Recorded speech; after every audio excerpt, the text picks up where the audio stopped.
தஞ்சை திமுகவின் கோட்டை என்றும் தொடர்ந்து திமுகவே தஞ்சையில் வென்றுள்ளதால் இந்த முறை எளிதாக வெற்றி பெறுவேன் என்றும் அந்த கட்சியின் வேட்பாளர் சன் ராமநாதன் கூறியிருக்கிறார். நியூஸ் 18 கேண்டிட் வித் கேண்டிடேட் நிகழ்ச்சியில் அவர் தெரிவித்த கருத்துக்களை பார்க்கலாம். ஒரு பக்கம் பாஜக வேட்பாளர், மறுபக்கம் தமிழக வெற்றி கழகம், இன்னொரு பக்கம் நாம் தமிழர் எப்படின்னா மும்முனை போட்டி நடக்குது. இந்த போட்டிகளுக்கு மத்தியில் உங்களுக்கு எப்படி மக்கள் வரவேற்பு கொடுக்குறாங்க? இந்த போட்டியை நீங்கள் எப்படி பார்க்குறீங்க? இல்லை, நாங்கள் ரெண்டு விஷயம்.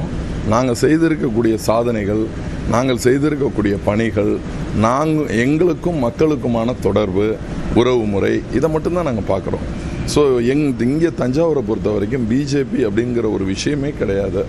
அதிமுகவில் ஏற்கனவே ஒரு வேட்பாளர் அறிவிக்கப்பட்டிருந்தாங்க. அதன் அடிப்படையில் அவங்க பணியும் பார்த்தாங்க.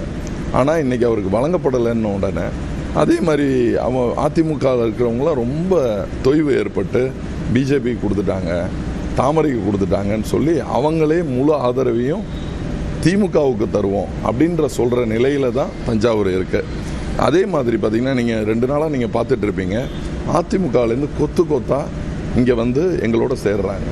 நேற்று கூட ஒரு வார்டு செயலாளர் சேர்ந்தார்.